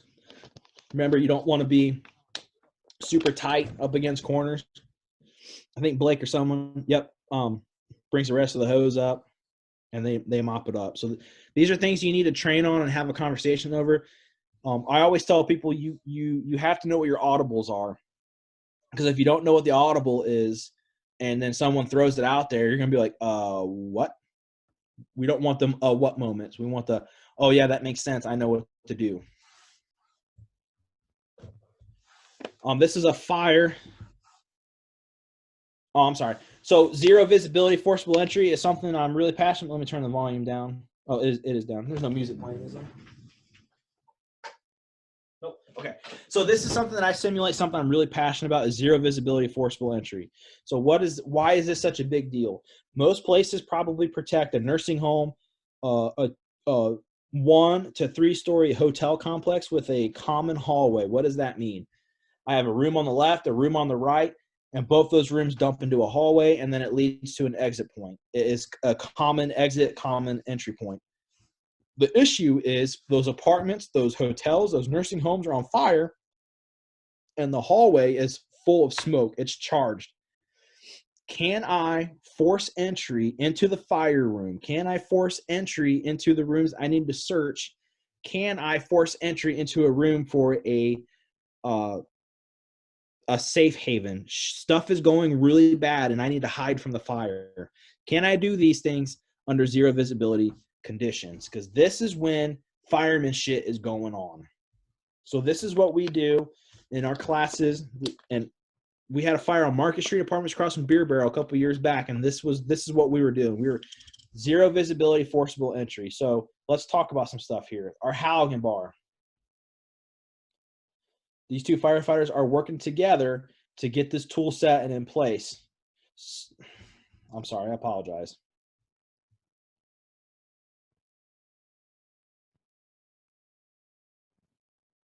So the Halligan bar is set and in place right now. The way this tool is oriented is forks into the door. So your Halligan bar forks has what's called a bevel. Bevel to the door and bevel to the frame. Depending on how you're oriented is going to dictate how your bar is sticking out. If you look right here, the pike is pointing down. So I know that I am bevel to the door. I'm sorry, bevel to the frame. If I flip this bar over and my pike was facing this dude's face, I would be beveled to the door. Why is that a big deal? I know where my striking points are at. I know how my tool is oriented. I know how it's going to react. I'm doing this all by feeling and understanding my bars that are in place. We're doing this. These guys cannot see. They are 100% zeroed out. And if you guys, those that are watching and taking the forcible entry classes we do, how hard is this? This is a humbler right here because this is reality of what we deal with. So communication is key, making sure we're not hitting each other when we are doing our strikes to get the tool in place. Again, this is them situations where we need to get to the fire room. We need to get to the room that we're searching, doing it under zero visibility. It changes everything. When you can't see what you're feeling, it changes everything.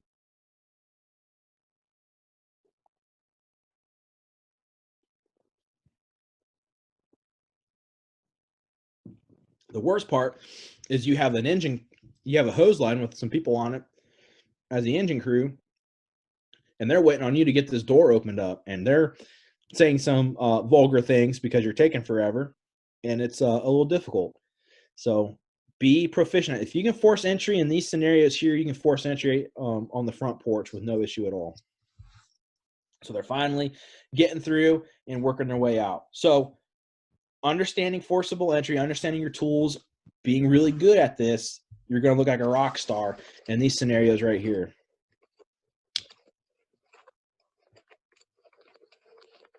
So wood door, I'm sorry, this is a metal door to a wood frame, deadbolt, and a doorknob. And this guy's using the adze, and it's holding strong. That framework is. This would be a pretty decent force in my opinion. So he gets his gap, creates his gap, switches to his forks. He's beveled to the door, drives his tool into place. All good communication. They're following everything they need to be following, and he's in. There's some stuff behind the door, but that is what it is. So some things I'm doing right here at this point. What's my smoke doing? What's it look like? What's my neutral plane? I'm doing a quick assessment, make sure the floor is there, calling out fire department, and doing a quick sweep behind the door, make sure there's no victims. Where's the stairs at? I'm looking at all these different things. Masking up with gloves, I find this to be absolutely beneficial. We're shaving time off, and we're coming off the truck ready to work. This was a huge mindset that I had to change because I never used to come off the engine with my gloves on. And to be successful at this, you need to have your gloves on when you come off the rig. So in just about a minute, there's going to be a 150 or 100-foot bundle in place, and this fireman is going to be ready to make entry.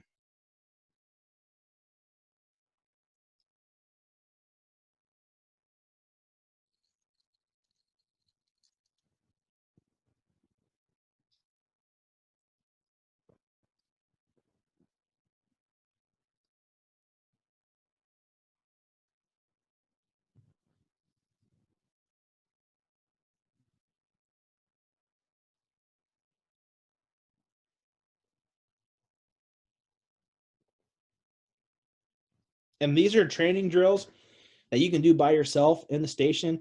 I can't tell you how many times people have walked out and busted me doing this, masking up with gloves on, pulling a bundle together, building one, deploying it, all that stuff. You can do this on your own. You can make yourself a well-skilled fireman very easy. This doesn't take a whole lot. Don't need a whole shift to do it. I call these personal drills. You can be in the fire station Saturday morning practicing this stuff out in the apparatus bay. Super easy to do. And here's a prime example why I really, really like Masking up with gloves. This firefighter comes up. He's going to control flow path. Watch what the smoke does when he shuts the door, and then he starts masking up. He has his gloves on. Comes up with a nozzle, realizes that the smoke don't look right, shuts the door. Look what it does. Pretty much it's gone. Maintains it, and he's masking up so fast with his gloves on, gets his hood up, gets his helmet in place, the line's charged, and he's in, all within 30 seconds. It's amazing. This is a skill that I truly believe is underestimated. No, we'll skip this. So master the front door. I really think this is really important. So what do I mean by this? This particular house here is a family member. It's my wife's cousins. We always go over to visit. So I call this a 2-story residential, blah, blah, blah, blah, blah. This house is on a basement, and I do my 360. I walk up.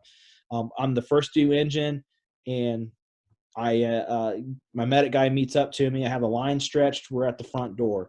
So typically the front door is your main entry point unless told otherwise, unless you have heavy fire somewhere that needs knocked down. Hey, it's a basement fire. We need to go to the basement. Typically, we're going to the front door for the most part. Why do we choose the front door? It is the arteries of the house.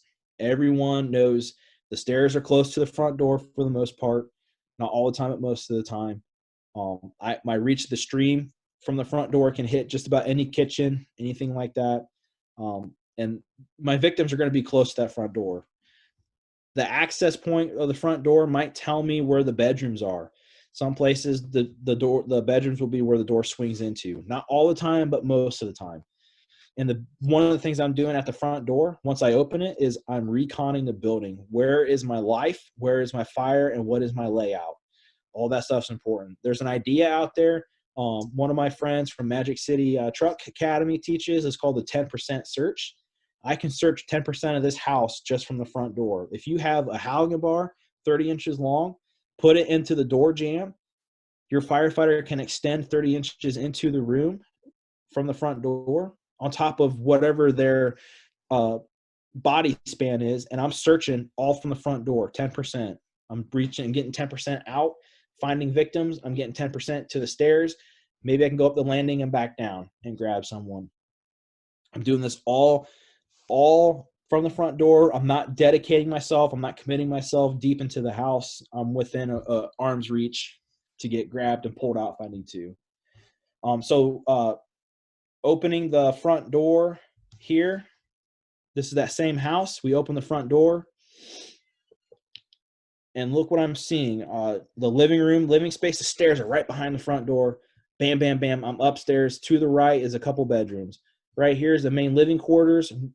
I know my nozzle is going to put a lot of fire out from the front door. Those are the things that I'm doing as I'm opening the door. I'm assessing. I'm dropping below the smoke, seeing what's going on. I'm using my thermal imaging camera. This video over here is going up to the stairs. It's a nasty 90 up there, so that might be kind of hard to mitigate with the hose line. But how far do I have to be up there to start getting water on the fire? Not very far. How far do I have to go to do a search? Not very far.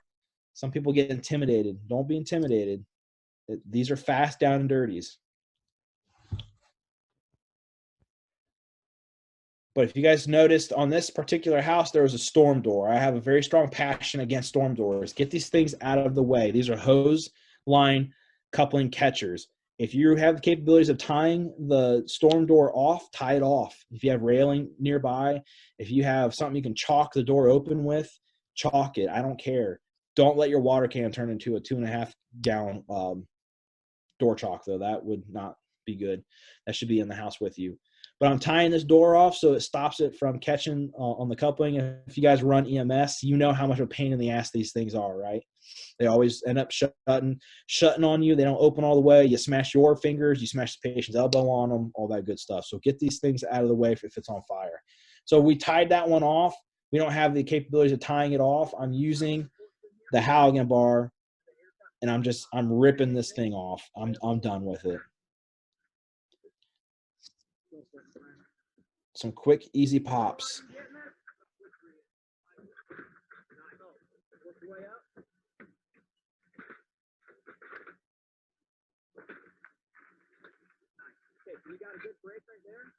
That's weird.